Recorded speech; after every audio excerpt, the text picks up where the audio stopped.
Ele já foi a inveja do mundo. Um rei diferente de qualquer outro, vestido não apenas com vestes reais, mas com sabedoria divina. O rei Salomão, filho de Davi, foi um homem escolhido por Deus, dotado de um discernimento tão profundo que até a rainha de Sabá saiu maravilhada. Ele não herdou apenas um trono, ele herdou o favor, a glória e o tipo de legado com que a maioria de nós só poderia sonhar. Mas e se eu lhe dissesse que o fim da vida de Salomão não se parece em nada com o começo? Que por baixo do ouro e do esplendor, algo mais escuro estava crescendo silenciosamente? O que realmente aconteceu por trás das paredes do palácio nos últimos dias de Salomão? Por que um homem que uma vez se comunicou com Deus terminou curvando-se diante de ídolos sem vida? E como poderia aquele que construiu o templo terminar em ruínas?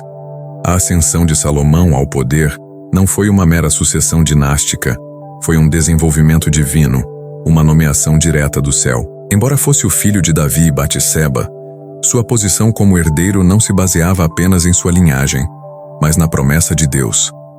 A história nos conta que Salomão era o escolhido, aquele através de quem a sabedoria de Deus seria derramada sobre uma nação. Enquanto muitos esperavam que um rei surgisse com poderio militar ou astúcia política, a ascensão de Salomão ao trono foi banhada em algo muito mais sagrado, a unção do favor divino. Desde os primeiros dias de seu governo, a presença de Deus estava inconfundivelmente sobre ele. A narrativa sagrada de 1 Reis 3 nos leva a uma noite decisiva.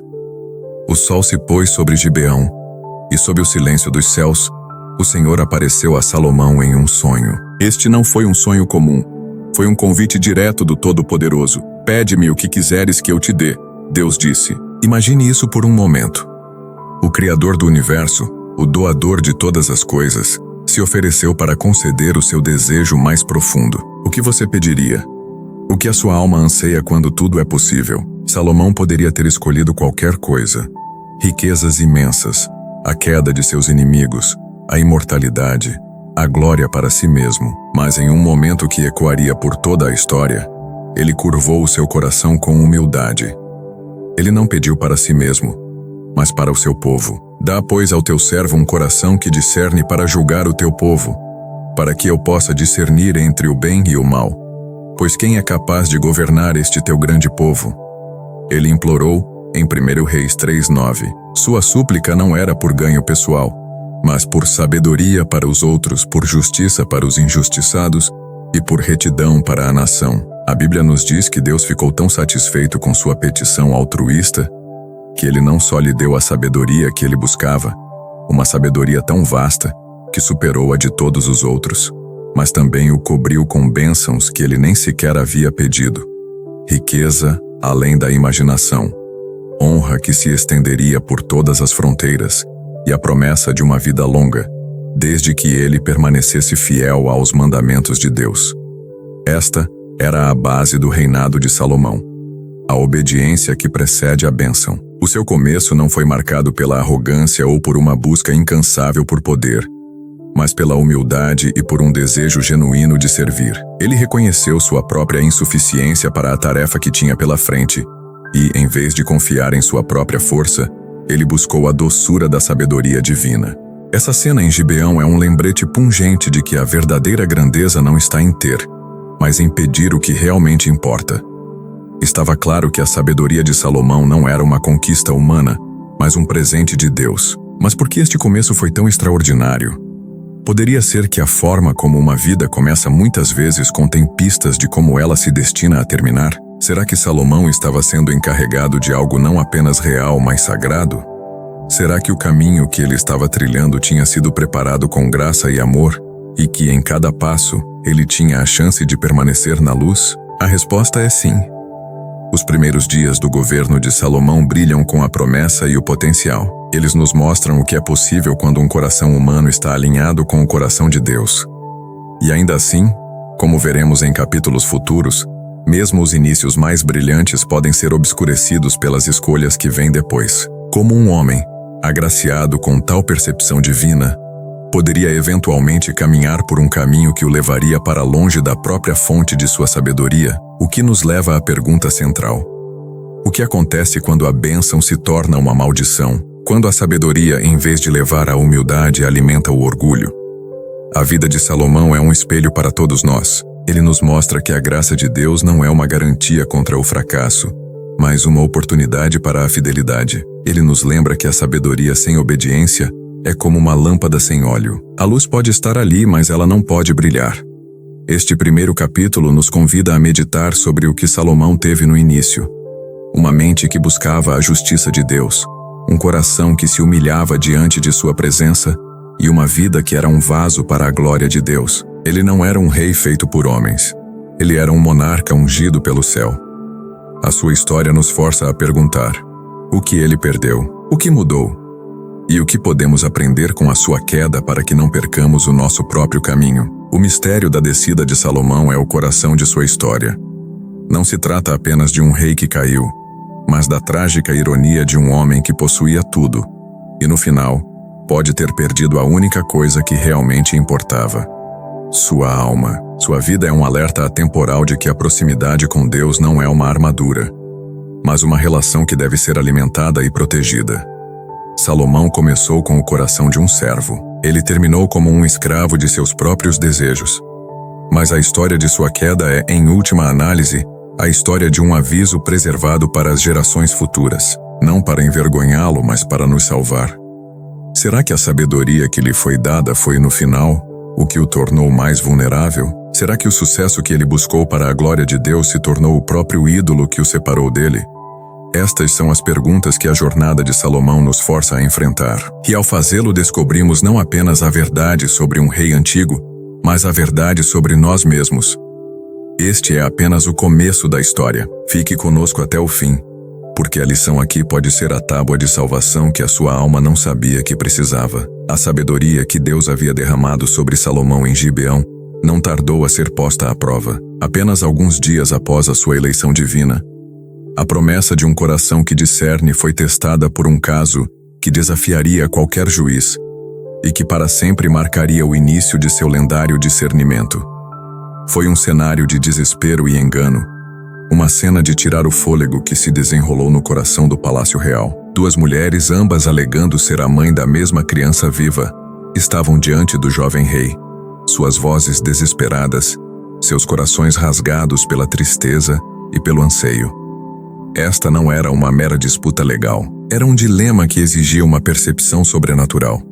Que tipo de sabedoria poderia cortar a emoção, a mentira e a dor para chegar à verdade? O relato em 1 Reis 3:16-28 registra este encontro com uma mistura de reverência e assombro. Salomão, com a calma de alguém que não estava agindo por sua própria força, ouviu pacientemente as reivindicações de ambas. Uma mulher contou sua história cheia de detalhes e acusações. A outra respondeu com a mesma paixão e convicção. Para um observador externo, a situação era um impasse impossível. Não havia testemunhas e a evidência parecia igualmente convincente para ambas as partes. A vida de uma criança estava pendurada por um fio, e o destino de sua mãe biológica dependia de um veredito que parecia impossível de ser alcançado. Então, em um momento de silêncio dramático, Salomão emitiu uma ordem que deve ter deixado todos os presentes em choque. "Tragam-me uma espada", ele ordenou.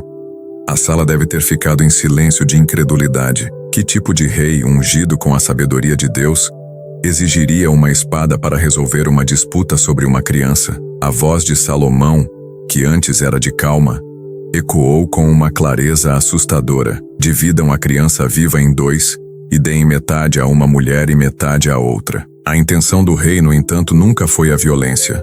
Foi a revelação, pois naquele momento exato a verdadeira mãe, dominada pelo amor e pelo instinto, gritou, implorando ao rei que entregasse a criança a outra mulher para que ele pudesse viver. Seu amor era sacrificial, altruísta e, instantaneamente, a revelou como a verdadeira mãe. A sua atitude não era de vitória, mas de rendição. A outra mulher, por outro lado, aceitou a ordem, pois seu coração era movido pela inveja e não pelo amor. "Não será nem minha nem sua.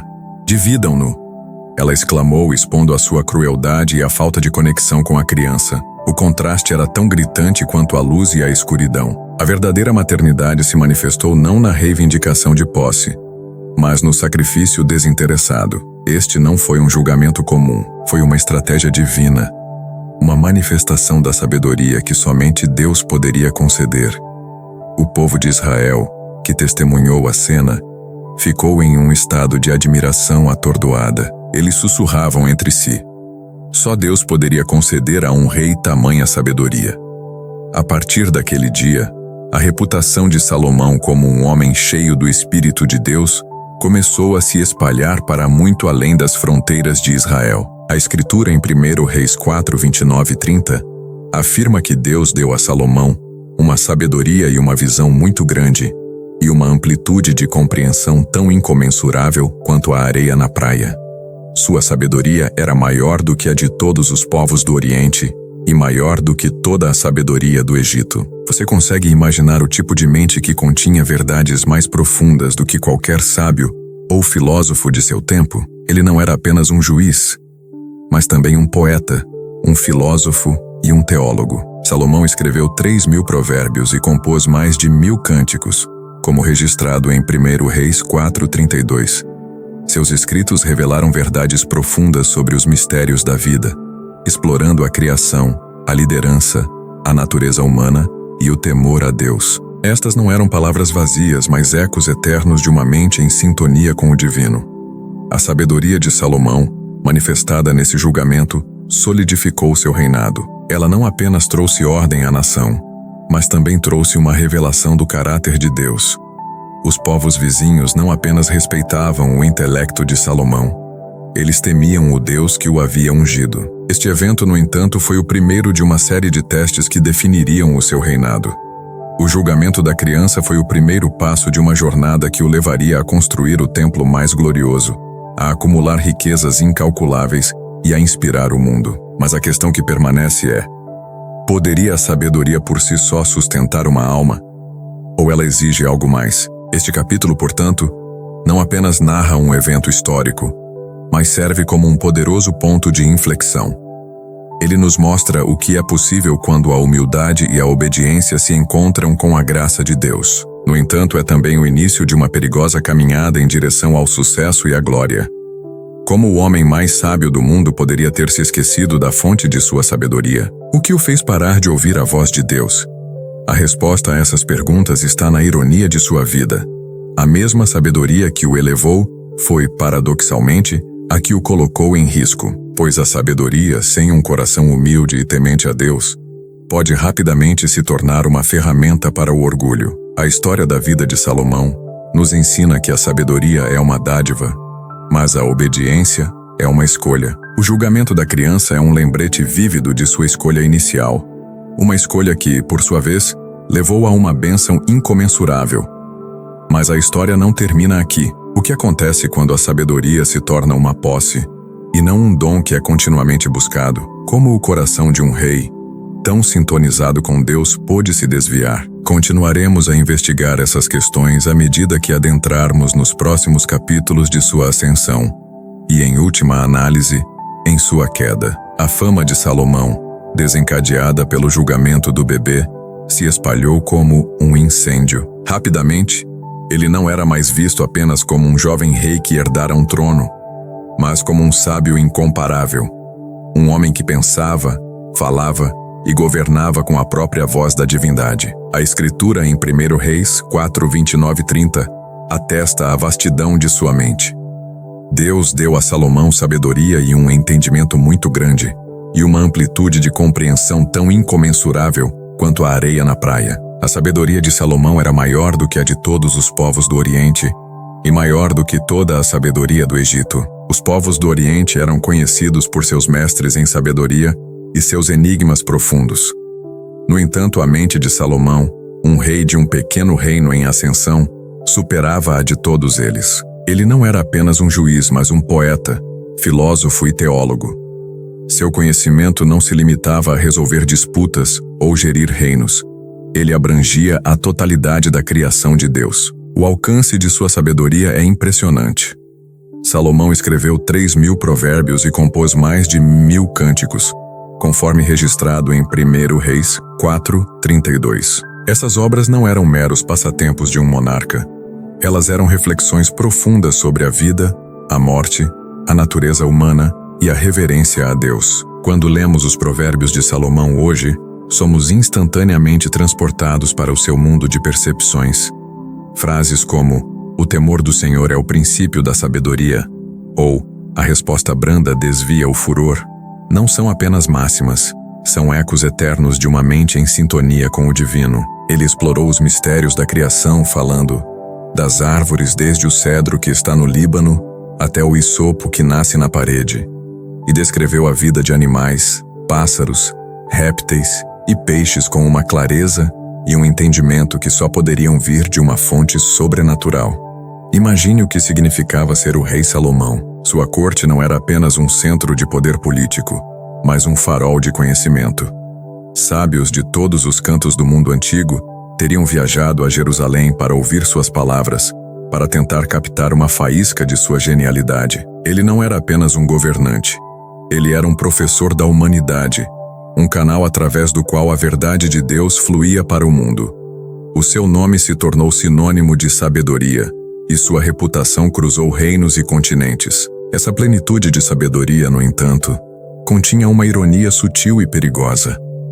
A sabedoria que Salomão havia recebido era um presente de Deus, mas o homem é propenso a esquecer a fonte de suas bênçãos. A fama e a admiração que ele obteve teriam testado o coração mais forte. Era fácil para ele se esquecer de que sua sabedoria não era uma conquista pessoal, mas um dom divino. A sabedoria de Salomão, naquele ponto, era um reflexo de sua sintonia com Deus. Ele não a usava para se glorificar, mas para glorificar o Senhor, resolvendo disputas, julgando com justiça e governando com retidão. Ele era a personificação da bênção de Deus sobre seu povo.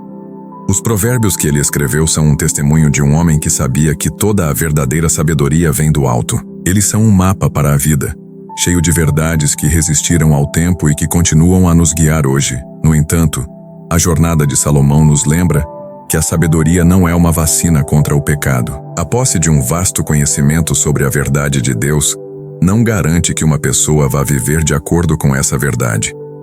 Na verdade, pode até tornar a queda mais dolorosa, pois a queda de um homem sábio é a queda de um homem que sabia o que estava fazendo. Salomão, com sua vasta biblioteca de provérbios e sua vasta coleção de cânticos, estava a caminho de se tornar o maior rei que o mundo já viu. Mas em sua ascensão, a semente do perigo estava silenciosamente sendo plantada. Este capítulo examina esse auge de sua glória intelectual, quando ele estava no ápice de sua conexão com Deus. Ele era um farol, mas, como veremos, a luz de um farol pode ser ofuscada por neblina e tempestade. O que poderia fazer um coração tão sintonizado com o divino começar a se afastar? A resposta está na sedução do poder, na atração da riqueza e na complacência que pode vir com o sucesso. A sabedoria que ele possuía era um presente incrível, mas a sua preservação exigia uma humildade contínua, uma virtude que, tragicamente, ele viria a perder. O que acontece quando o homem mais sábio do mundo começa a confiar em sua própria sabedoria, em vez de na sabedoria que lhe foi dada?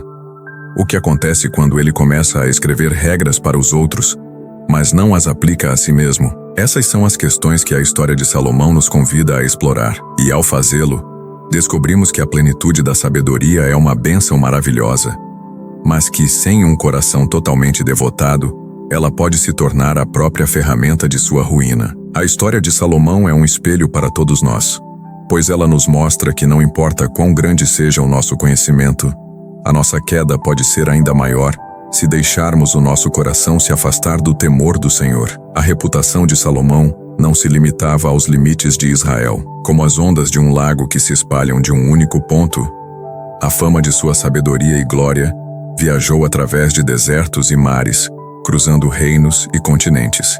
E de todas as reações que sua lenda gerou, uma das mais notáveis e impactantes veio de uma mulher, a rainha de Sabá. Ela era a governante de um reino de imensa riqueza e influência, e sua curiosidade não era passiva. Intrigada pelos contos da sabedoria incomparável de Salomão e da opulência de sua corte, ela partiu em uma jornada épica para colocá-lo à prova pessoalmente. Ela não chegou com as mãos vazias, mas com um desafio. Chegou a Jerusalém não apenas com curiosidade, mas com uma caravana de camelos carregados de especiarias, muito ouro e pedras preciosas. A rainha trouxe consigo enigmas e perguntas tão difíceis que somente alguém com a percepção de Deus poderia responder.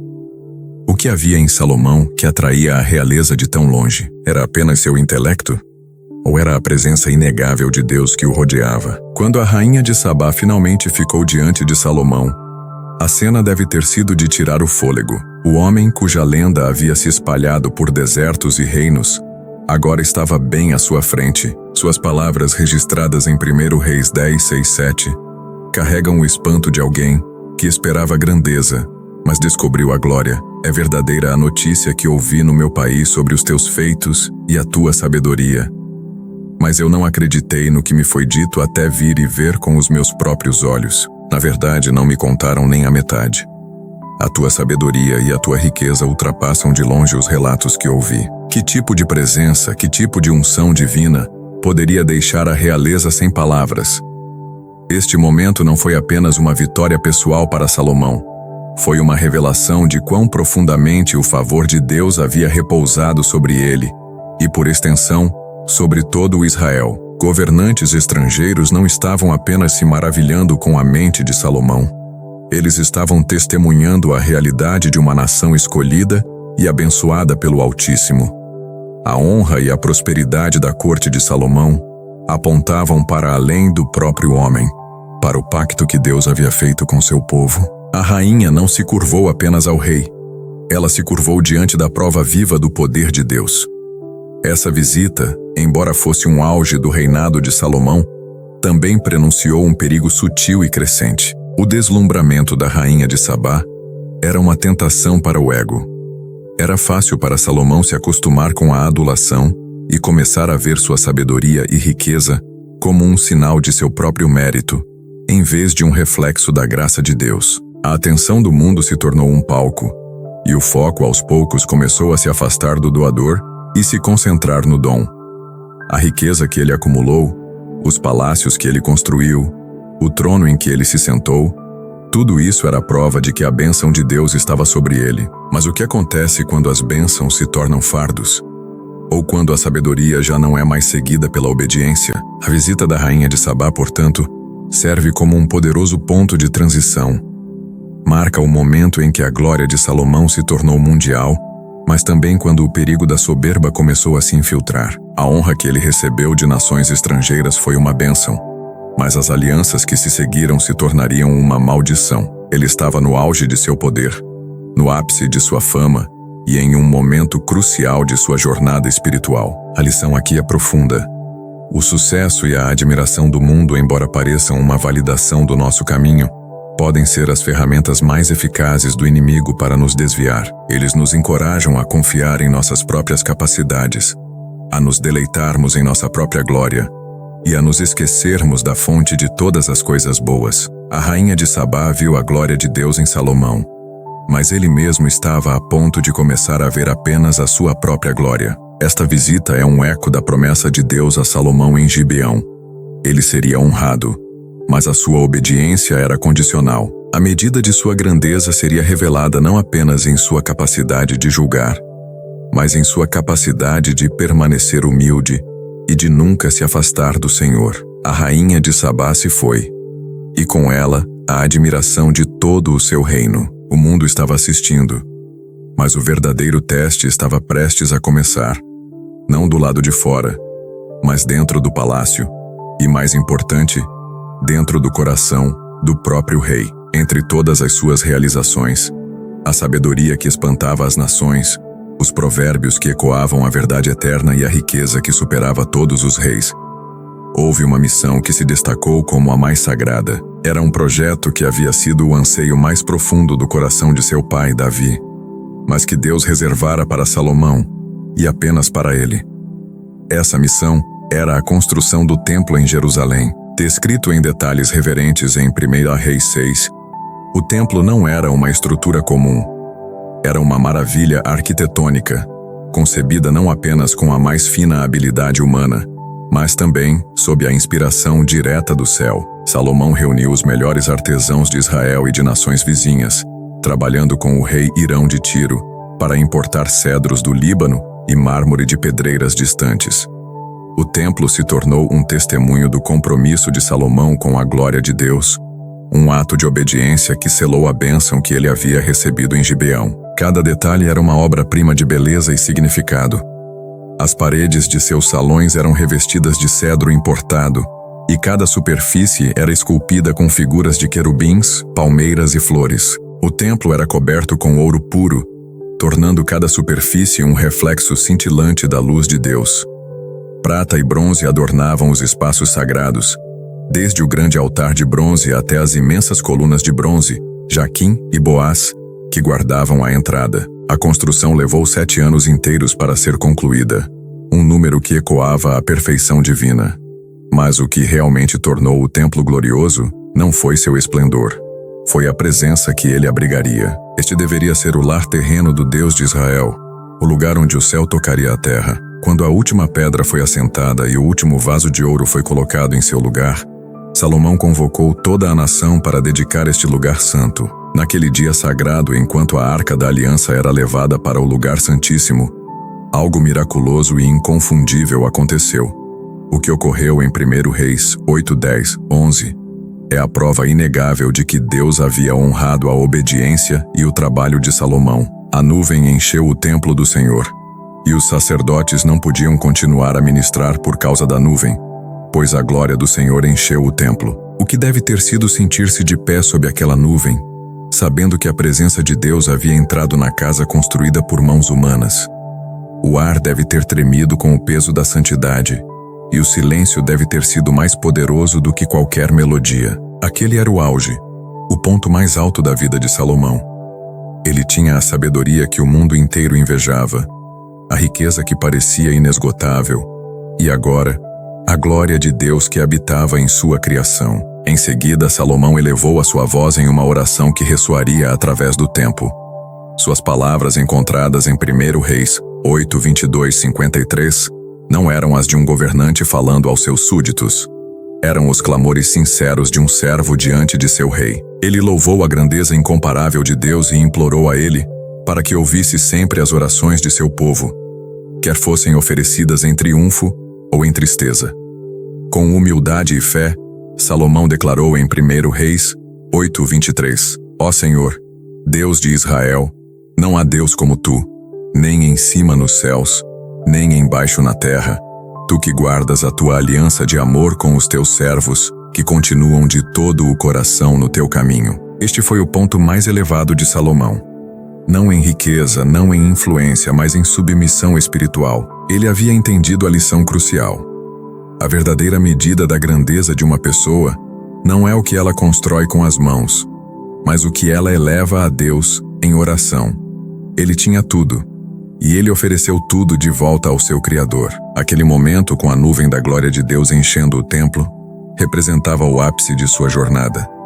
No entanto, a história não termina aqui. A construção do templo e a oração de dedicação foram o clímax da obediência de Salomão, mas também o início de uma nova fase de sua vida, onde as bênçãos que ele havia recebido se tornariam um teste ainda maior. O que acontece quando as bênçãos já não são suficientes para manter o coração de um homem? E quando aquele que uma vez esteve na nuvem da presença de Deus começa a se afastar daquela mesma presença? A construção do templo, embora fosse um ato de devoção, poderia se tornar o próprio monumento que marcaria o início de sua queda. A ironia é profunda. A glória que ele buscou para Deus se tornaria o palco para a sua própria ruína. No auge do reinado de Salomão, Israel não era apenas um reino. Era um prodígio, uma maravilha do mundo antigo. Sob a sua liderança, a nação experimentou uma era de paz, prosperidade e prestígio que nunca tinha sido vista antes. De todas as direções, o mundo voltava seus olhos para Jerusalém, não apenas como uma cidade capital, mas como um farol de bênção divina. O que antes era uma pequena terra, muitas vezes sitiada por inimigos e dividida por conflitos, tornou-se um radiante centro de influência, atraindo comerciantes, acadêmicos, dignitários e reis que ansiavam por testemunhar a glória que cercava o monarca de Israel. A Escritura nos diz em 1 Reis 10, 23, 24, que o rei Salomão era maior em riquezas e em sabedoria do que todos os outros reis da terra, e todo o mundo procurava ver Salomão para ouvir a sabedoria que Deus lhe pusera no coração. Você consegue imaginar isso? Governantes de nações distantes, muitos com seus próprios deuses, tradições e impérios orgulhosos, deixavam de lado o orgulho e a distância apenas para ouvir um homem a quem Deus havia tocado. Que tipo de carisma, que tipo de unção poderia incitar um temor tão profundo nos corações dos poderosos?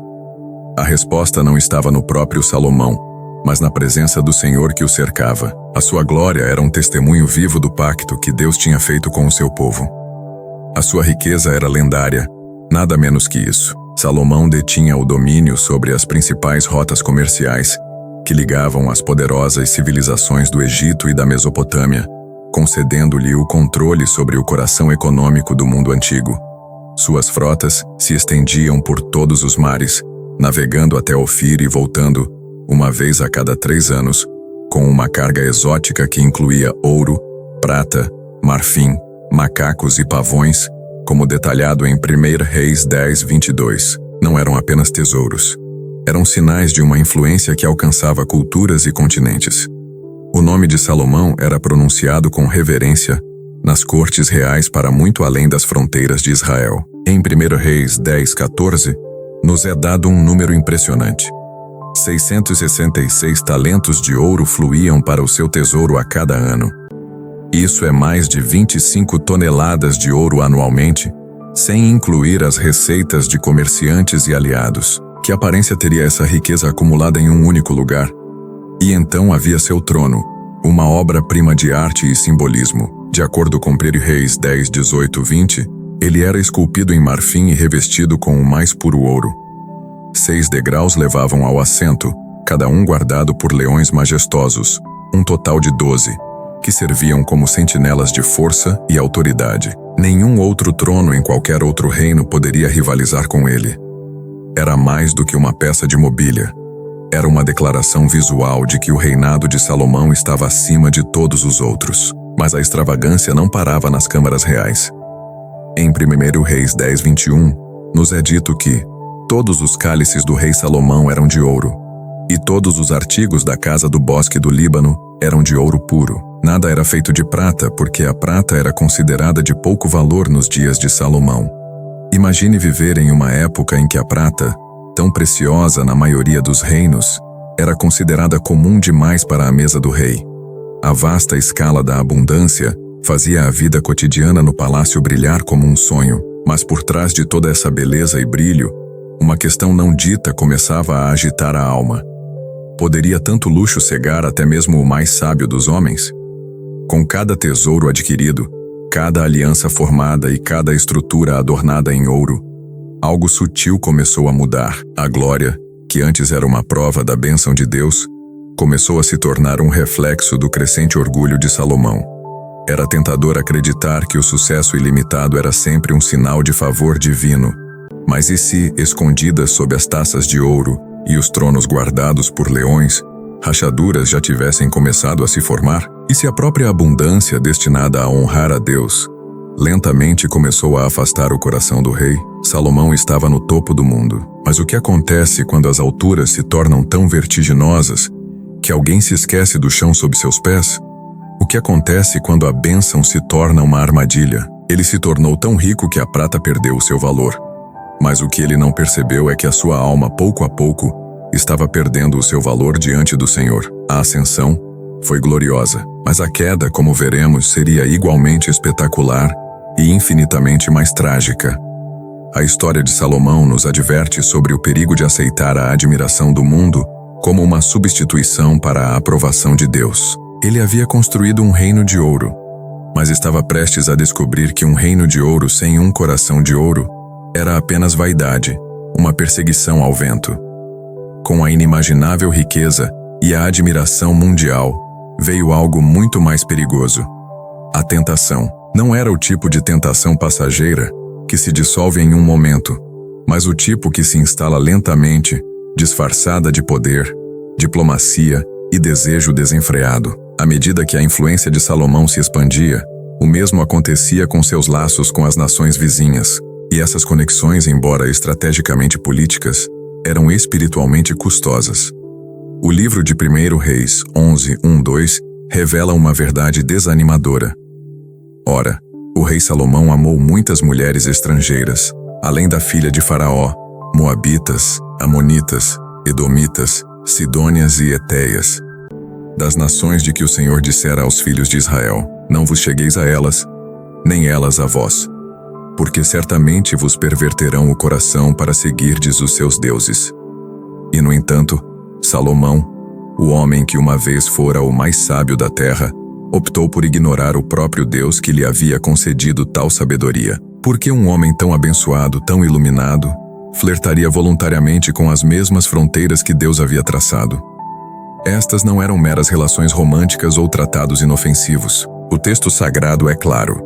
Salomão tinha 700 mulheres, princesas e 300 concubinas, como registrado em 1 Reis 11:3. Isso não era apenas excesso, era rebelião. Era um desafio direto a Deuteronômio 17:17, onde Deus havia advertido explicitamente que um rei não deveria tomar para si muitas mulheres, para que o seu coração não se desvie.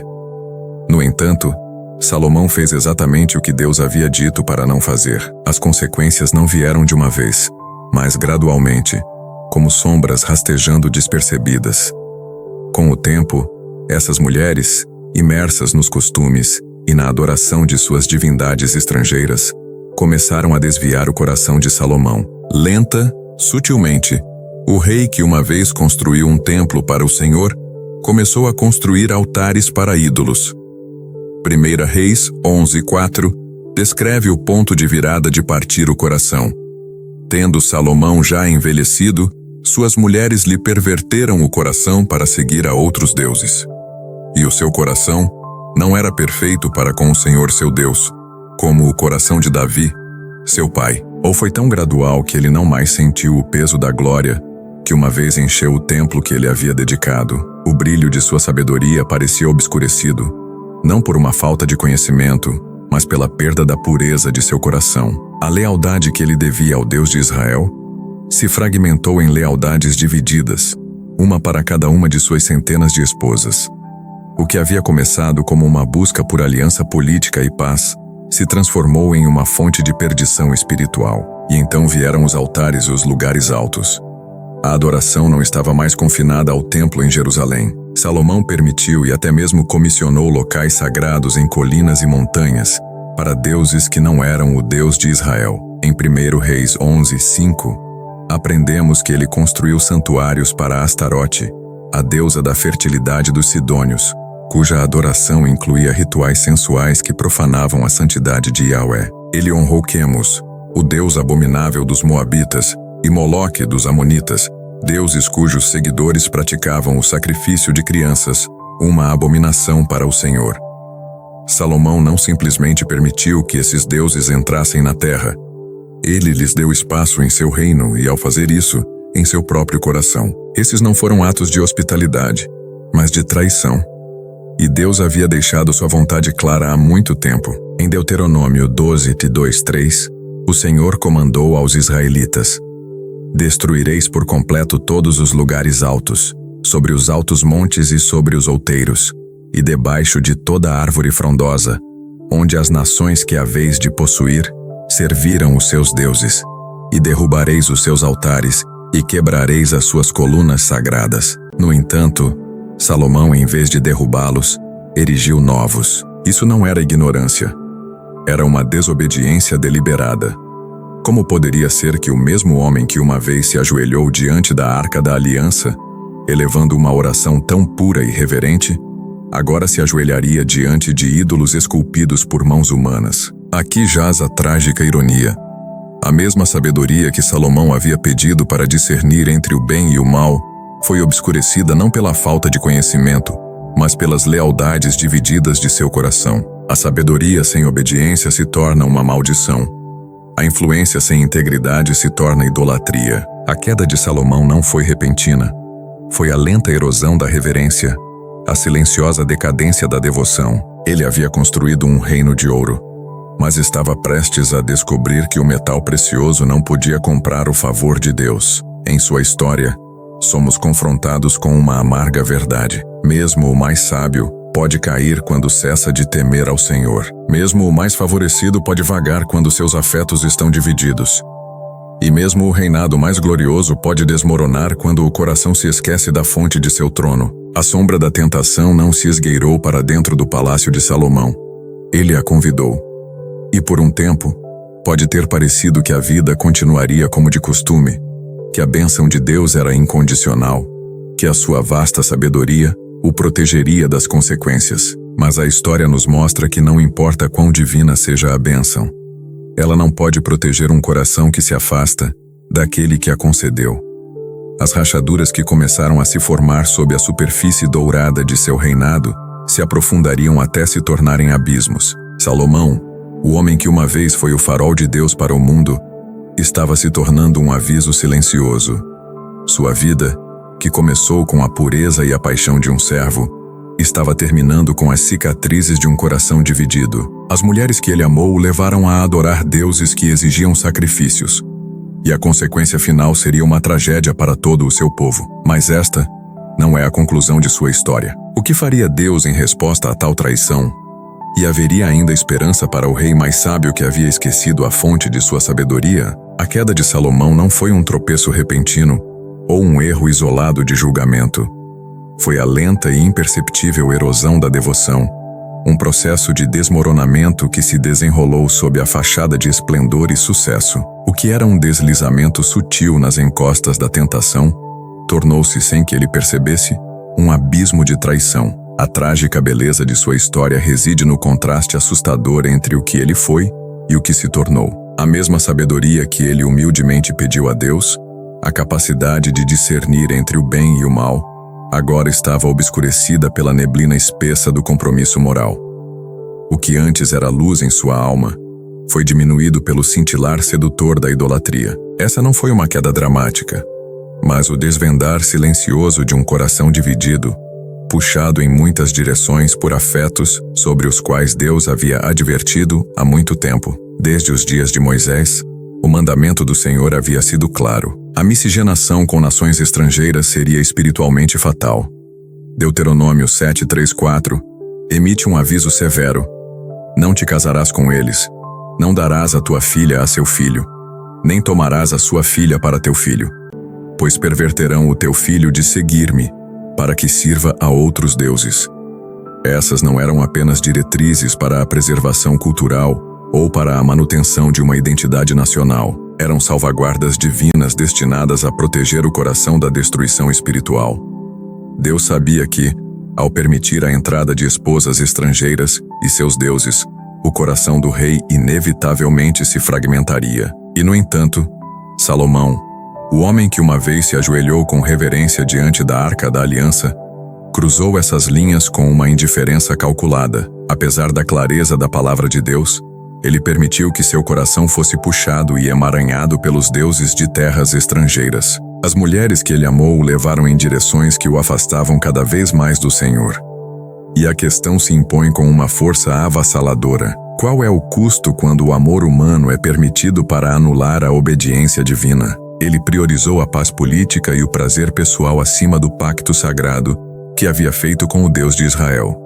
Em vez de ser uma fortaleza de retidão, seu coração se tornou um campo de batalha, no qual a lealdade a Deus estava sendo derrotada pela lealdade às suas muitas esposas e suas crenças. A lealdade fragmentada de Salomão se destaca em um forte contraste com o legado de seu pai, Davi. Davi, sem dúvida, pecou gravemente. Ele cometeu adultério e assassinato.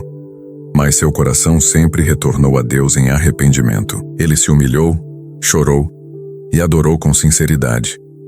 A sua vida foi uma jornada de altos e baixos, mas a bússola de seu coração sempre apontava de volta para o Senhor. Salomão, por outro lado, se afastou sem voltar.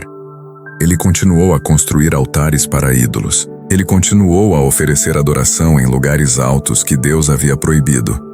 E pior de tudo, ele o fez com um coração que havia se tornado frio para aquele que uma vez o chamou de amado. Não havia lágrimas nem confissão, nem o retorno a Deus que marcou a vida de seu pai. A sua queda foi um lento e silencioso desmoronar, uma apostasia sem remorso. O desprazer de Deus não foi velado em mistério.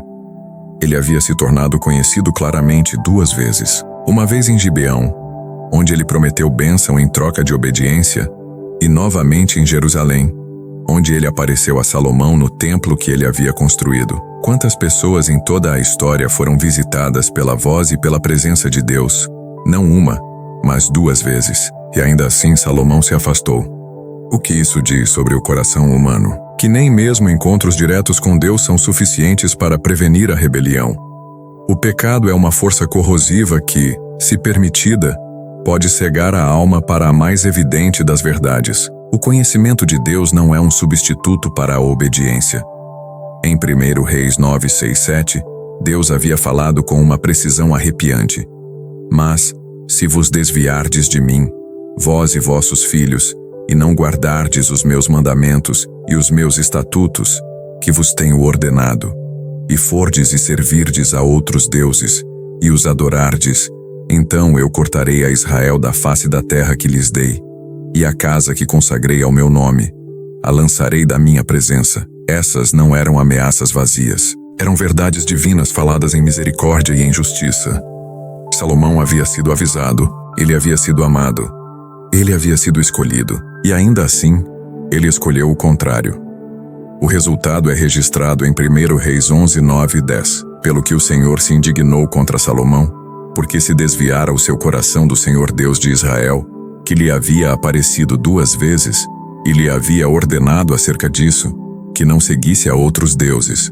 Porém ele não guardou o que o Senhor lhe ordenara. Essas palavras atingem com uma tristeza profunda. Salomão não apenas se desviou, mas endureceu seu coração contra aquele que lhe havia aparecido face a face. Como a sabedoria sobrevive em uma alma que para de ouvir a voz de Deus? Aqui jaz a trágica ironia. A mesma sabedoria que Salomão havia pedido para discernir entre o bem e o mal, foi obscurecida não pela falta de conhecimento, mas pelas lealdades divididas de seu coração. A sabedoria sem obediência se torna uma maldição. A influência sem integridade se torna idolatria. A queda de Salomão não foi repentina. Foi a lenta erosão da reverência, a silenciosa decadência da devoção. Ele havia construído um reino de ouro, mas estava prestes a descobrir que o metal precioso não podia comprar o favor de Deus. Em sua história, somos confrontados com uma amarga verdade. Mesmo o mais sábio pode cair quando cessa de temer ao Senhor. Mesmo o mais favorecido pode vagar quando seus afetos estão divididos. E mesmo o reinado mais glorioso pode desmoronar quando o coração se esquece da fonte de seu trono. A sombra da tentação não se esgueirou para dentro do palácio de Salomão. Ele a convidou. E por um tempo, pode ter parecido que a vida continuaria como de costume, que a bênção de Deus era incondicional, que a sua vasta sabedoria o protegeria das consequências. Mas a história nos mostra que não importa quão divina seja a bênção, ela não pode proteger um coração que se afasta daquele que a concedeu. As rachaduras que começaram a se formar sob a superfície dourada de seu reinado se aprofundariam até se tornarem abismos. Salomão, o homem que uma vez foi o farol de Deus para o mundo, estava se tornando um aviso silencioso. Sua vida, que começou com a pureza e a paixão de um servo, estava terminando com as cicatrizes de um coração dividido. As mulheres que ele amou o levaram a adorar deuses que exigiam sacrifícios, e a consequência final seria uma tragédia para todo o seu povo. Mas esta não é a conclusão de sua história. O que faria Deus em resposta a tal traição? E haveria ainda esperança para o rei mais sábio que havia esquecido a fonte de sua sabedoria? O julgamento de Deus estava a caminho. Mas como veremos, a mão de Deus, mesmo em sua justa ira, ainda seria guiada por sua misericórdia e pelo amor que ele havia prometido a seu servo Davi. Deus nunca permanece em silêncio diante da traição. A apostasia de Salomão, a construção de altares pagãos e a lenta corrupção de seu coração não passariam sem uma resposta. O silêncio que parecia ter preenchido os corredores do palácio, enquanto o rei se desviava e o povo seguia seu exemplo, estava prestes a ser quebrado pelo eco estrondoso do julgamento divino. A mesma voz que uma vez ofereceu a Salomão tudo o que ele desejava, pede o que quiseres, agora trovejaria com a solene e justa ira de um Deus santo. O momento decisivo chegou. O Senhor, que havia aparecido a Salomão 2 vezes com promessas e advertências, agora se revelava uma terceira vez, não em um sonho ou em uma nuvem de glória, mas em uma declaração de julgamento. Em 1 Reis 11:11, as palavras de Deus cortaram o ar como uma espada, carregadas de uma dor divina e de uma justiça inabalável. Visto que isso se achou em ti, e não guardaste a minha aliança e os meus estatutos que te ordenei, certamente rasgarei de ti este reino, e o darei ao teu servo. Não era uma ameaça vazia, era uma sentença. A aliança que Deus havia feito com Salomão era baseada na obediência, e o rei havia falhado em sua parte. A sua atitude de compromisso e a sua contínua desobediência haviam ferido o coração de Deus. Salomão, o homem que havia sido o farol de uma nação, estava sendo julgado não apenas por seus atos, mas pela perda de seu coração para com o Senhor. Ele não havia mantido a aliança, ele não havia guardado os estatutos. A sua queda não foi por falta de sabedoria ou de advertência, foi por uma escolha deliberada de seguir a atração do mundo em vez de seguir a voz de Deus. O que havia se iniciado como uma bênção, o vasto reino que se estendia de o rio do Egito até o grande rio Eufrates, estava agora condenado à divisão. O que havia se consolidado sob Davi e alcançado seu ápice sob Salomão, agora seria rasgado. A imagem usada por Deus é tão visceral e final: rasgarei o reino. Isso não era um ajuste, não era um pequeno desvio, era a destruição do que Salomão havia construído, o desmoronamento de seu legado. E o julgamento não era apenas sobre Salomão, era sobre uma nação inteira que pagaria o preço por seu compromisso. A falha de um líder tem repercussões coletivas. O rei que deveria ter protegido o seu povo da idolatria e da corrupção, os expôs a ela. O homem que foi levantado para governar com sabedoria, agora seria a causa de uma divisão que levaria a uma guerra civil e, eventualmente, ao exílio. A majestade de seu reinado, a opulência de sua corte e o esplendor de seu templo se tornariam uma memória distante, obscurecida pela realidade de um reino fraturado. O templo que ele havia construído para a glória de Deus se tornaria um santuário para um povo dividido. A unidade que havia sido o auge de Israel seria perdida. O sucesso que ele havia buscado para o seu povo se tornaria a sua própria ruína. No entanto, mesmo na escuridão do julgamento, a mão de Deus é visível, não apenas em justiça, mas em misericórdia. O que segue a condenação de Salomão é uma das mais profundas revelações do caráter de Deus. Ele não executa a sentença imediatamente. O julgamento virá, mas sua execução é adiada. E o motivo é um ato de graça que ecoa a fidelidade de um homem que veio antes de Salomão. 1 Reis 11, 12 e 13 revela o plano divino. Contudo, por amor a teu pai Davi, não o farei durante a tua vida, mas o rasgarei da mão de teu filho. Todavia não lhe tirarei o reino todo, mas uma tribo darei a teu filho por amor de meu servo Davi, e por amor de Jerusalém, a qual escolhi. O reino seria dividido, mas uma tribo, a tribo de Judá, da qual o Messias viria, permaneceria sob a casa de Davi. O julgamento de Salomão, portanto, era também uma parte do plano redentor de Deus. A semente da promessa feita a Davi não seria extinta, mesmo com a falha de seu filho. O que isso nos diz sobre o nosso Deus? Que ele disciplina, mas nunca sem amor. Ele corrige, mas nunca sem propósito. Salomão havia entristecido o coração do Senhor, mas Deus ainda se lembrou de sua aliança com Davi. A queda de Salomão não frustrou o plano de Deus. A sua fidelidade é maior do que a nossa falha. A sua misericórdia é mais profunda do que a nossa desobediência. O julgamento anunciado por Deus foi uma advertência solene, não apenas para Salomão, mas para nós. Ele nos lembra de que não podemos brincar com o pecado e esperar que a graça de Deus nos proteja das consequências. Cada escolha tem um preço, e a desobediência de Salomão custou a unidade de uma nação.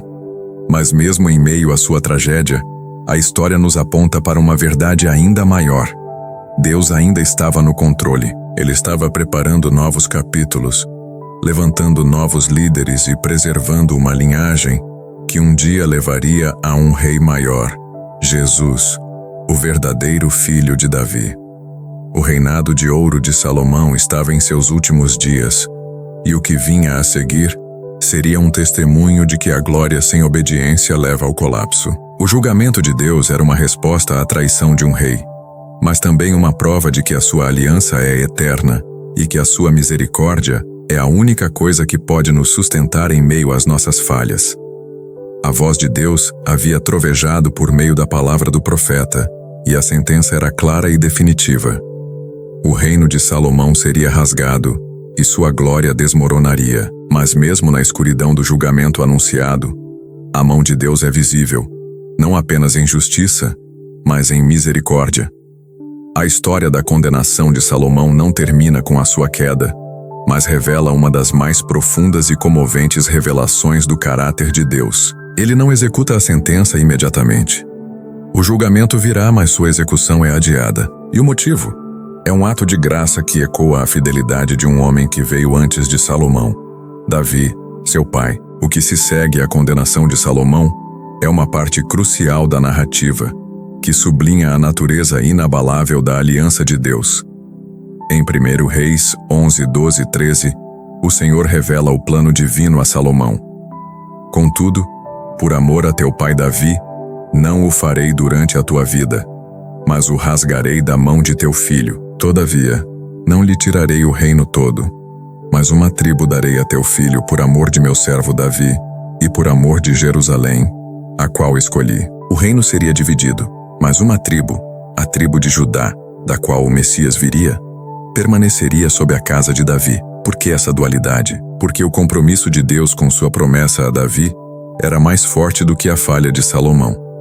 A aliança de Deus não dependia da perfeição de um homem, mas da fidelidade de um Deus que se lembra de suas promessas. Esta é uma lição fundamental sobre a natureza de Deus. Ele é um Deus de justiça e o pecado deve ser punido, mas ele é também um Deus de misericórdia. E a sua fidelidade à sua aliança é o fundamento de sua ação. Salomão havia entristecido o coração do Senhor, mas Deus ainda se lembrou de sua aliança com Davi. A falha de Salomão não frustrou o plano de Deus. A sua fidelidade é maior do que a nossa falha. A sua misericórdia é mais profunda do que a nossa desobediência.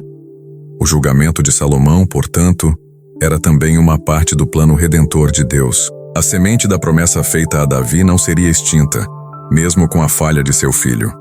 A linhagem do Messias, que havia sido prometida para a casa de Davi, seria preservada. A divisão do reino, que seria a consequência trágica do pecado de Salomão, serviria paradoxalmente como o meio pelo qual Deus preservaria a linhagem real.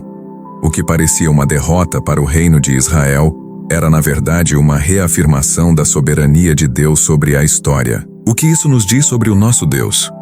Que ele disciplina, mas nunca sem amor. Ele corrige, mas nunca sem propósito. Salomão havia entristecido o coração do Senhor, mas Deus ainda se lembrou de sua aliança com Davi. A queda de Salomão não frustrou o plano de Deus. A sua fidelidade é maior do que a nossa falha. A sua misericórdia é mais profunda do que a nossa desobediência. O reinado de ouro de Salomão estava em seus últimos dias, e o que viria a seguir seria um testemunho de que a glória sem obediência leva ao colapso. O julgamento de Deus era uma resposta à traição de um rei, mas também uma prova de que a sua aliança é eterna e que a sua misericórdia é a única coisa que pode nos sustentar em meio às nossas falhas. A decisão de Deus de adiar o julgamento para a vida do filho de Salomão, Roboão, demonstra a paciência e a longanimidade divinas. Ele estava dando a Salomão a oportunidade de viver o resto de sua vida com o seu reino intacto. Mesmo com a sentença de divisão já proferada, era um ato de graça que mostrava que Deus, mesmo em sua ira justa, não se esqueceu da humildade e da obediência de Davi. O pecado de Salomão, no entanto, havia deixado uma cicatriz indelével. O reino que ele havia construído se tornaria a sua própria ruína, e a divisão se tornaria um fardo para as futuras gerações. O julgamento de Deus era uma resposta à traição de um rei, mas também uma prova de que a sua aliança é eterna e que a sua misericórdia é a única coisa que pode nos sustentar em meio às nossas falhas. A história de Salomão é um espelho para todos nós. Ela nos mostra que a graça de Deus não é um passe livre para a desobediência. Cada escolha tem um preço, e a desobediência de Salomão custou a unidade de uma nação. Mas mesmo em meio à sua tragédia, a história nos aponta para uma verdade ainda maior. Deus ainda estava no controle. Ele estava preparando novos capítulos, levantando novos líderes e preservando uma linhagem que um dia levaria a um rei maior. Jesus, o verdadeiro filho de Davi. A história de Salomão, portanto, serve como um lembrete solene e, ao mesmo tempo, um farol de esperança. Ela nos adverte de que não podemos brincar com o pecado e esperar que a graça de Deus nos proteja das consequências. Cada escolha tem um preço, e a desobediência de Salomão custou a unidade de uma nação. Mas mesmo em meio à sua tragédia, a história nos aponta para uma verdade ainda maior. Deus ainda estava no controle. Ele estava preparando novos capítulos, levantando novos líderes e preservando uma linhagem que um dia levaria a um rei maior. Jesus, o verdadeiro filho de Davi. A queda de Salomão não frustrou o plano de Deus. A sua fidelidade é maior do que a nossa falha. A sua misericórdia é mais profunda do que a nossa desobediência. A sentença havia sido proferida. O eco do julgamento de Deus ainda pairava sobre os corredores dourados do palácio de Salomão, uma promessa solene de que o reino seria rasgado de suas mãos. Mas a palavra de Deus não era apenas um decreto verbal. Ela exigia uma manifestação física, um sinal visível que prefigurasse a tragédia iminente. O momento em que a profecia se tornou algo tangível aconteceu longe do esplendor da corte, longe dos ouvidos e olhos de oficiais bajuladores e em um encontro que mudaria para sempre o destino de Israel. A profecia de Aías seria o ato final de uma série de eventos que revelariam a ruína que a desobediência de Salomão havia semeado. Em 1 Reis 11, 29 e 31, um evento simbólico e chocante teve lugar. O profeta Aías de Siló encontrou Jeroboão, um dos oficiais de confiança de Salomão, em uma estrada fora de Jerusalém. Longe da pompa e da cerimônia do palácio, Aías executou uma ação que abalaria os alicerces da monarquia de Israel. Ele tirou a sua capa nova, uma peça de vestuário que ainda não havia conhecido o desgaste, e a rasgou em 12 pedaços distintos. A imagem era de uma violência silenciosa, um tecido novo e perfeito sendo destruído em fragmentos. Aías, então, entregou as 10 peças a Jeroboão, dizendo: "Toma para ti 10 pedaços, porque assim diz o Senhor, o Deus de Israel.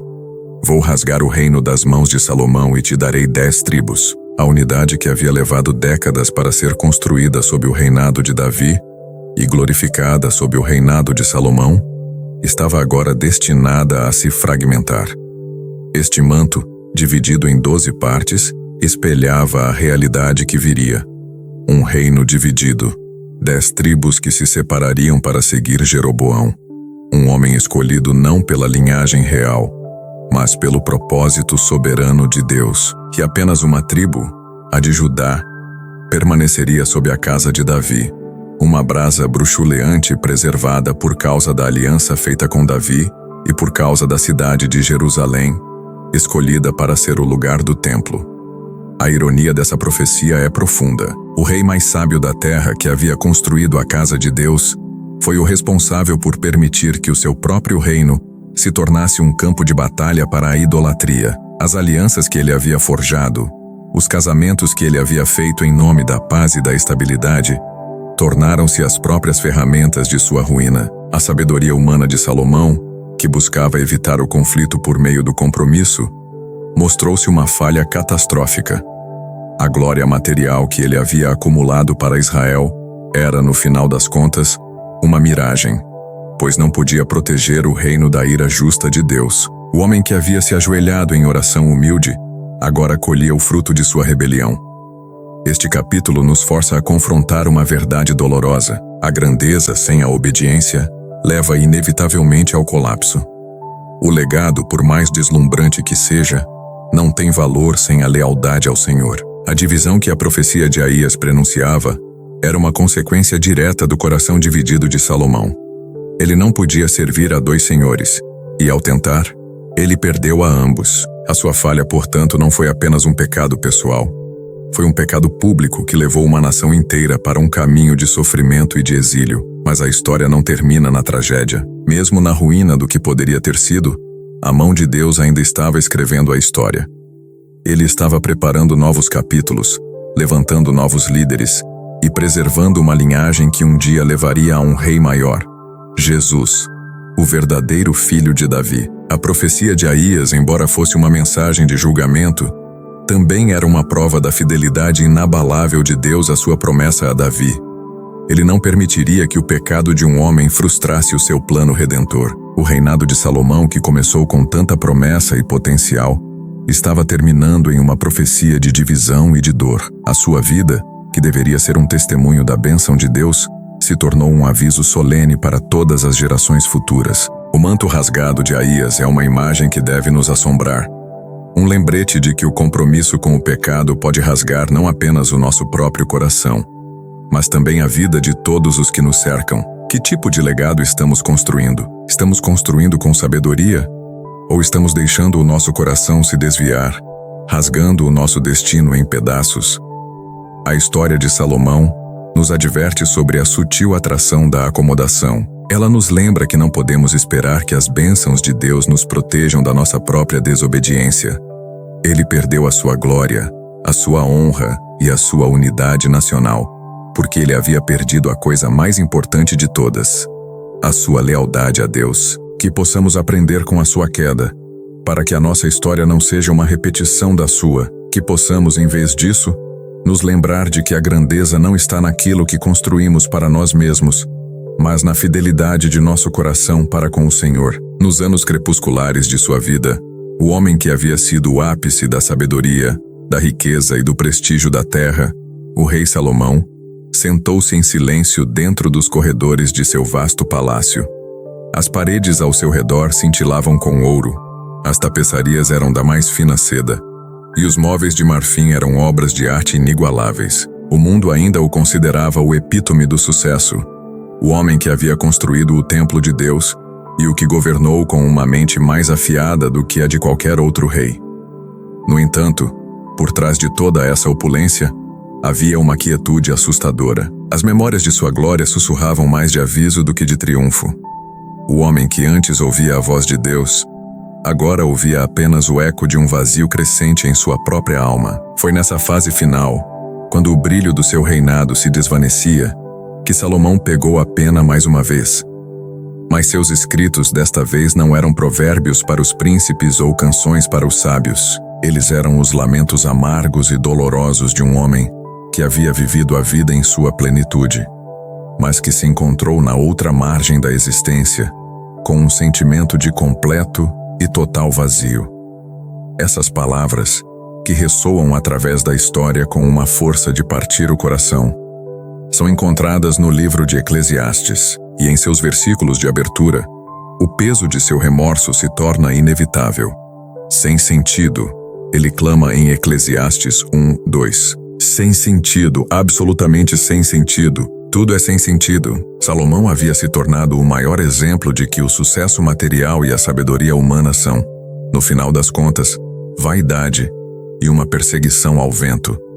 Ele tinha a sabedoria para entender a verdade, mas sua vida se tornou uma prova de que o conhecimento por si só não é o suficiente para preencher o abismo espiritual no coração humano. Ele começou a sua investigação sobre a vida com uma honestidade brutal. Em Eclesiastes 2:10-11, ele escreve com uma sinceridade dolorosa: Não neguei a mim mesmo nada que meus olhos desejassem. Não recusei ao meu coração prazer algum. Meu coração se deleitou com todas as minhas obras, e este foi o resultado de todo o meu trabalho. Mas, quando examinei tudo o que minhas mãos tinham feito e o que eu tinha me esforçado para alcançar, percebi que tudo era vaidade, um correr atrás do vento. Nada havia de proveito debaixo do sol. Ele construiu palácios e jardins exuberantes, plantou vinhas e pomares, e adquiriu rebanhos de gado e ovelhas.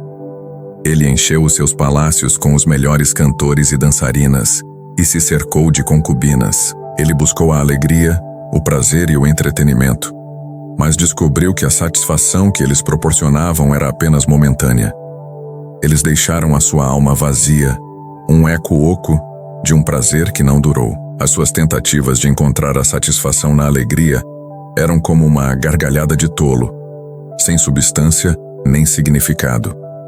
Salomão, o homem que havia acumulado mais riquezas do que qualquer outro rei, também confessou sua desilusão com a riqueza. Em Eclesiastes 5:10 ele escreve: Quem ama o dinheiro nunca terá o suficiente. Quem ama a riqueza nunca estará satisfeito com seus lucros.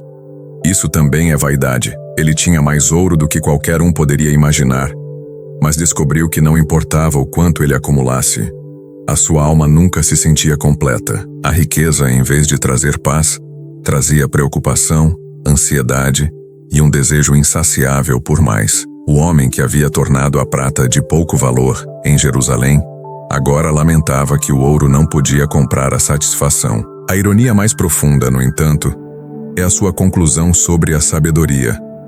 O homem que havia sido ungido com sabedoria divina, que superou todos os sábios de seu tempo, agora admitia que até a sabedoria, sem Deus, era vaidade. Ele havia se dedicado a estudar e a aprender sobre tudo, e havia adquirido um vasto conhecimento, mas ele lamentou em Eclesiastes 1:18.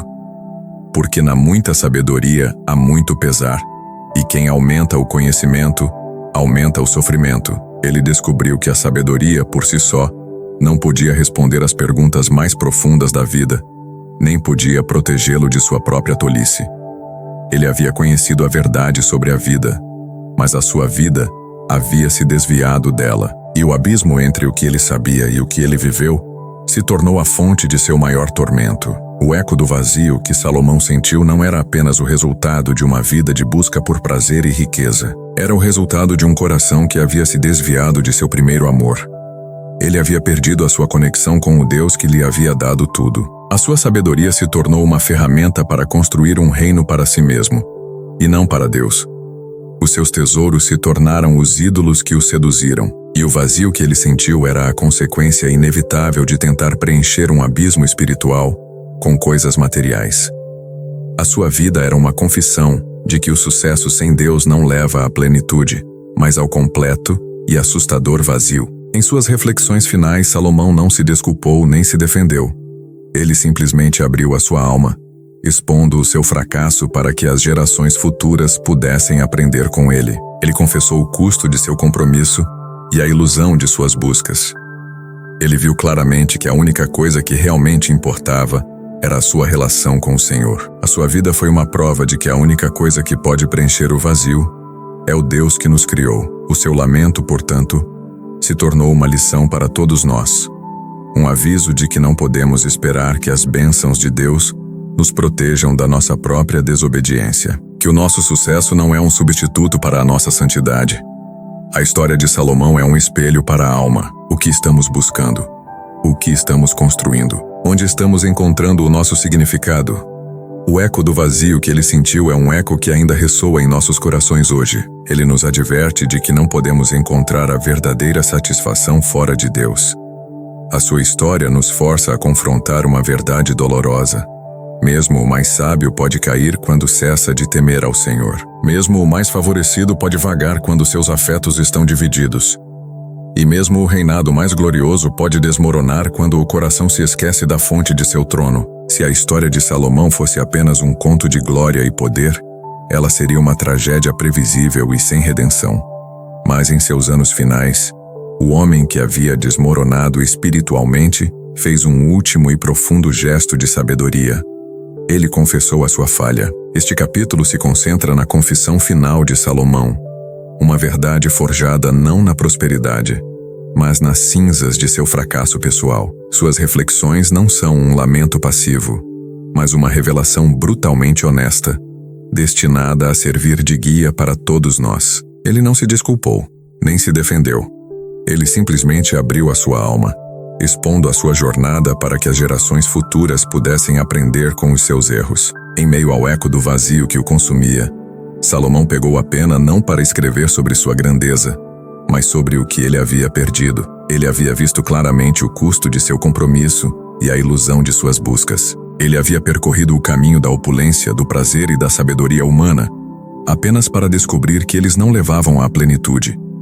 Ele havia tocado no topo do mundo, e a paisagem era, no final das contas, um deserto. Em Eclesiastes 7:29, ele faz uma confissão que resume sua vida e sua jornada espiritual. Isto só achei, que Deus fez ao homem reto, mas eles buscaram muitas invenções. Salomão, em toda a sua genialidade, Foi vítima das mesmas invenções contra as quais ele havia uma vez advertido os outros. Ele havia buscado a satisfação nas coisas criadas, em vez de no Criador. Ele havia confiado em sua própria sabedoria, em vez de na sabedoria que lhe foi dada. E o abismo entre o que ele sabia e o que ele viveu se tornou a fonte de seu maior tormento. Ele havia construído um reino que era a inveja do mundo, mas havia perdido a sua própria alma no processo. A sua vida, que começou com a pureza e a paixão de um servo, estava terminando com as cicatrizes de um coração dividido. Sua confissão final é a prova de que ele, no final, compreendeu a verdade mais profunda de todas. Em seus escritos de Eclesiastes, ele revisita as principais áreas de sua vida, as mesmas que discutimos nos capítulos anteriores, mas desta vez, a sua avaliação é radicalmente diferente. Ele examinou o prazer e o riso, coisas que havia buscado incessantemente, mas concluiu que eram uma forma de loucura e que não traziam satisfação duradoura. Ele havia construído vinhas, jardins e palácios, mas descobriu que, no final das contas, o esforço e o deleite eram passageiros. Ele havia se cercado de cantores e concubinas, mas as canções se tornaram vazias e os relacionamentos superficiais. A sua vida era uma prova de que a busca por prazer fora de Deus é uma jornada que termina em um vazio cada vez mais profundo. Ele examinou a riqueza e o poder, coisas que ele possuía em uma escala sem precedentes. Ele havia acumulado mais ouro do que qualquer um poderia imaginar, mas ele confessou que a riqueza nunca satisfaz. O homem que havia tornado a prata de pouco valor, agora lamentava que o ouro não podia comprar a alegria ou a paz. A riqueza, em vez de ser uma bênção, tornou-se um fardo que lhe trouxe ansiedade e a dor de ver a ganância em todos ao seu redor. A sua conclusão era clara. A riqueza não pode preencher um abismo espiritual, mas a ironia mais dolorosa de todas é a sua confissão sobre a sabedoria. Ele havia sido o homem mais sábio da terra, mas ele admitiu que até a sabedoria sem Deus era vaidade. Ele havia se dedicado a estudar e a aprender sobre tudo, e havia adquirido um vasto conhecimento, mas ele lamentou em Eclesiastes 1:18. Porque na muita sabedoria há muito pesar, e quem aumenta o conhecimento, aumenta o sofrimento. Ele descobriu que a sabedoria, por si só, não podia protegê-lo de sua própria tolice, nem podia responder às perguntas mais profundas da vida. O abismo entre o que ele sabia e o que ele viveu se tornou a fonte de seu maior tormento. O eco do vazio que Salomão sentiu era a consequência inevitável de tentar preencher um abismo espiritual com coisas materiais. Sua vida foi uma confissão de que o sucesso sem Deus não leva à plenitude, mas ao completo e assustador vazio. E em sua confissão, ele deixou uma mensagem clara para nós. A sabedoria por si só não pode salvá-lo, a riqueza não pode preenchê-lo, e o poder não pode sustentá-lo. A única coisa que realmente importava, a única coisa que pode preencher o vazio e trazer a verdadeira paz, é um coração inteiramente devotado a Deus. A história de Salomão, portanto, é um espelho para a alma. O que estamos buscando? O que estamos construindo? Onde estamos encontrando o nosso significado? O eco do vazio que ele sentiu é um eco que ainda ressoa em nossos corações hoje. Ele nos adverte de que não podemos encontrar a verdadeira satisfação fora de Deus. A sua história nos força a confrontar uma verdade dolorosa. Mesmo o mais sábio pode cair quando cessa de temer ao Senhor. Mesmo o mais favorecido pode vagar quando seus afetos estão divididos. E mesmo o reinado mais glorioso pode desmoronar quando o coração se esquece da fonte de seu trono. A sua confissão final não foi um ato de desespero, mas um último e poderoso ato de sabedoria. Foi um ato de amor, pois ele expôs o seu fracasso para que as gerações futuras pudessem aprender com ele. Ele viu claramente que a única coisa que realmente importava era a sua relação com o Senhor. A sua vida foi uma prova de que a única coisa que pode preencher o vazio é o Deus que nos criou. O seu lamento, portanto, se tornou uma lição para todos nós. Um aviso de que não podemos esperar que as bênçãos de Deus nos protejam da nossa própria desobediência, que o nosso sucesso não é um substituto para a nossa santidade. No final, a vida de Salomão se tornou um paradoxo. Ele perdeu tudo, mas nos deu a maior lição de todas. Ele nos deu a verdade forjada na fornalha do fracasso, uma verdade que ele havia conhecido em sua juventude, mas que só entendeu completamente em sua velhice. A sua história nos pergunta: você vai esperar até o fim para aprender a mesma lição? Ou você vai aprender com o seu fracasso antes que se torne o seu próprio? O último capítulo da vida de Salomão não é um conto de triunfo, mas uma advertência atemporal. Sua jornada, de sua gloriosa ascensão à sua trágica queda, serve como um espelho espiritual, refletindo a fragilidade da alma humana e a perigosa atração do sucesso sem santidade. Ele foi o homem que, em sua juventude, foi coroado com a sabedoria divina e que construiu uma casa para o Deus de Israel, mas que, em sua velhice, se tornou um símbolo de um coração dividido.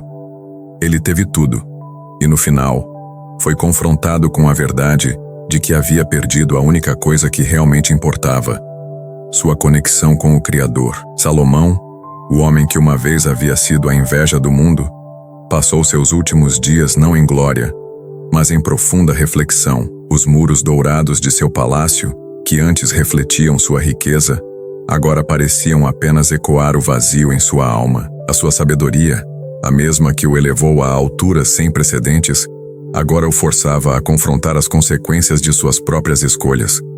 O livro de Eclesiastes, sua obra final, não é apenas um lamento, é uma confissão vulnerável, um legado para as gerações que viriam. Nele, Salomão não escondeu sua dor ou sua desilusão. Ele expôs a verdade brutal que havia aprendido, que a busca por prazer, riqueza e poder fora de Deus é uma jornada que termina em um vazio cada vez mais profundo. Ele nos ensina, através de sua própria experiência, que a sabedoria por si só não pode salvar. Ele havia sido o homem mais sábio da terra, mas a sua sabedoria não o impediu de cair na idolatria. Ele sabia que o temor do Senhor é o princípio da sabedoria, mas permitiu que o seu coração se desviasse de Deus. A sua vida é uma prova de que o conhecimento sem obediência é uma vaidade que leva ao sofrimento. Ele lamentou que o aumento do conhecimento trazia o aumento da dor, pois ele tinha visto a verdade, mas havia escolhido a mentira. Salomão também nos adverte de que a riqueza não pode preencher a alma. Ele havia acumulado mais ouro e prata do que qualquer outro rei, mas confessou que a riqueza nunca satisfaz. Ele nos lembra que a busca por mais é um ciclo vicioso que não pode ser quebrado. O homem que havia tornado a prata de pouco valor em Jerusalém, agora lamentava que o ouro não podia comprar a alegria ou a paz. A sua vida é um testemunho de que a riqueza, em vez de ser uma bênção, pode se tornar um fardo que lhe traz ansiedade e a dor de ver a ganância em todos ao seu redor. A sua confissão final, portanto, não foi um ato de desespero, mas um último e poderoso ato de sabedoria. Foi um ato de amor, pois ele expôs o seu fracasso para que as gerações futuras pudessem aprender com ele. Ele viu claramente que a única coisa que realmente importava era a sua relação com o Senhor. A sua vida foi uma prova de que a única coisa que pode preencher o vazio é o Deus que nos criou. O seu lamento, portanto, se tornou uma lição para todos nós. Um aviso de que não podemos esperar que as bênçãos de Deus nos protejam da nossa própria desobediência, que o nosso sucesso não é um substituto para a nossa santidade. No final, a vida de Salomão se tornou um paradoxo. Ele perdeu tudo, mas nos deu a maior lição de todas. Ele nos deu a verdade forjada na fornalha do fracasso, uma verdade que ele havia conhecido em sua juventude, mas que só entendeu completamente em sua velhice. E a sua conclusão final, encontrada no último versículo de Eclesiastes, é um conselho para todos nós. Agora tudo foi ouvido. A conclusão do assunto é: tema a Deus e guarde os seus mandamentos, porque isto é o dever de toda a humanidade. A história de Salomão é um espelho para a alma. Ela nos força a confrontar as perguntas mais profundas de nossas próprias vidas. O que estamos buscando? O que estamos construindo? Onde estamos encontrando nosso significado? O eco do vazio que ele sentiu é um eco que ainda ressoa em nossos corações hoje. Ele nos adverte de que não podemos encontrar a verdadeira satisfação fora de Deus. A sua história nos força a confrontar uma verdade dolorosa. Mesmo o mais sábio pode cair quando cessa de temer ao Senhor. Mesmo o mais favorecido pode vagar quando seus afetos estão divididos. E mesmo o reinado mais glorioso pode desmoronar quando o coração se esquece da fonte de seu trono. Que possamos aprender com a sua queda, antes que se torne a nossa própria. Que possamos, em vez de buscar as muitas invenções que levam à desilusão, voltar o nosso coração para aquele que nos criou para a sua glória. A vida de Salomão nos ensina o que ele aprendeu tarde demais. Não é quão grandioso é o nosso começo, é quão fiel será o nosso final.